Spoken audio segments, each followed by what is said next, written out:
Hi and welcome to another Tabitha's Glass Emporium YouTube video. I wanted to sneak another little Valentine's one out before Valentine's Day. You probably might not have time to do it, but I thought it was a kind of cool idea.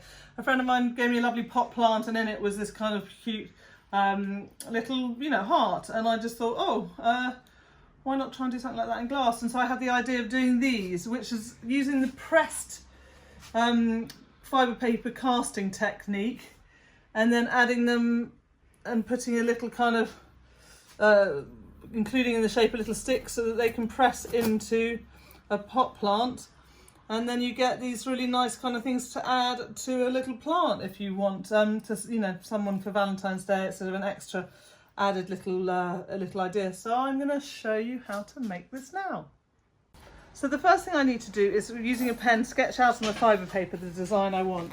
I started with the outside shape, and then I did a heart inside. And then when making the smaller heart, I made sure that I was using these two outside lines for the edge and then just drew it up from there.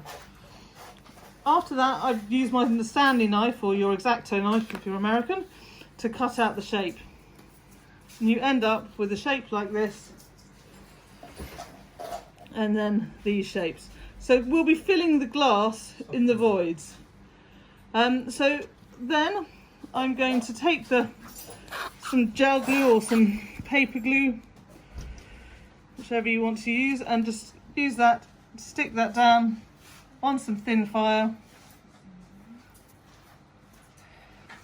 making sure that I have good space for the glass to fill in round. I've got another one here and I'm going to cut out that third one, put them there, and then I'll start filling all three with glass. So I've started filling these. Just a reminder, this is the 3mm fibre paper. Not sure what that is in American. It's the kind of, not the thinnest one, the sort of next one up from that. You don't want to go for this. This is not fibre paper casting, this is pressing. Now we're going to put weight on this, so it's going to push it down and then you end up with quite thin, elegant glass. So these two I've used scrap murrine. I just got a tray of it here and I picked out bits and colours I liked. And then, just in case you don't have scrap or don't want to use scrap, I'm just going to fill this one with kind of a mixture of different coloured green frits to sort of have a green themed one. So I'll fill that up and we'll see how it looks before it goes in the kiln. So here it is, all filled and in the kiln. I'm going to put a freshly washed kiln shelf down on top, so the fresh kiln washed shelf will go on top with the kiln wash side down, to make sure that the glass doesn't get stuck to the kiln washed shelf. And then this will go in, and the firing schedule's at the end. So at the end of the video there is a slide with all firing schedules, please check there. And this will go in and we'll see how it is when it comes out. So here they are in the kiln, all fused together. I now need to put a mask on so I can take them out. So here they are all cleaned up. I lost the tail on this one. I've cut a little bit of 2mm glass that I'm going to put on so that it still has its tail to stick in the ground, or the plant pot. They're really thin. They're such thin pieces of glass. I kind of love that. Particularly the one with frit. I mean, it's unbelievably thin. But it's sort of beautiful in its way, that how thin it is.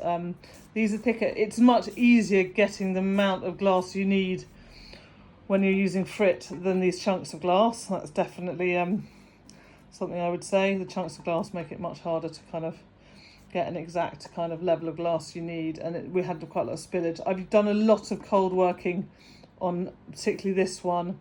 You could use a Dremel going around the inside edge to get rid of the excess glass. I use the top of a grinder, a thin bit at the top that you have a drip water feed. I'm going to quickly swing round and show it. I use this, so that's what I use. Guys, I would show you how I do it, but I can't because I'm here on my own. Okay, back over here. So yeah, that is that. And now I'm going to decorate each one slightly differently and show you how they are when I'm done. So here they are all decorated. Just gone for really simple, small decorations. A couple of red birds and some leaves and some flowers on this one. Some blue hearts. Very simple on this one. And this one, it's got pen because I knew where the outline was, because I've sort of done this lattice, it's quite hard to see, of vitrigraph stringers, and then just the 2 red birds. So these will go in on a very, very light tack fuse, and we can see how they are when they come out. So here they are out of the kiln. The stringers on this one, because I didn't spend enough time doing this, I think it, you know, if I'd spent more time, it would look more interesting and less like my 5-year-old daughter did it. But you get the idea, and that's the main thing. It's kind of cute, the kind of couple of little birds. So that's the idea with that one. I think this is a nice sort of simple idea, but without a shadow of doubt, this is of course my favourite. Absolutely love it. And just an idea of, you know, as I showed at the beginning, they're so simple. They just like fit into the plant like that, and it just adds that incredibly personal touch to a gift for Valentine's Day. You could decorate these any way you like, but I just think that's a really kind of cool idea. And if you think doesn't have to be a heart, it's just a lovely idea to make a very thin piece of glass that can be used in a pot plant or in that kind of idea. So I hope you've liked this YouTube video, and have a wonderful Valentine's Day this weekend. And if you have, please subscribe.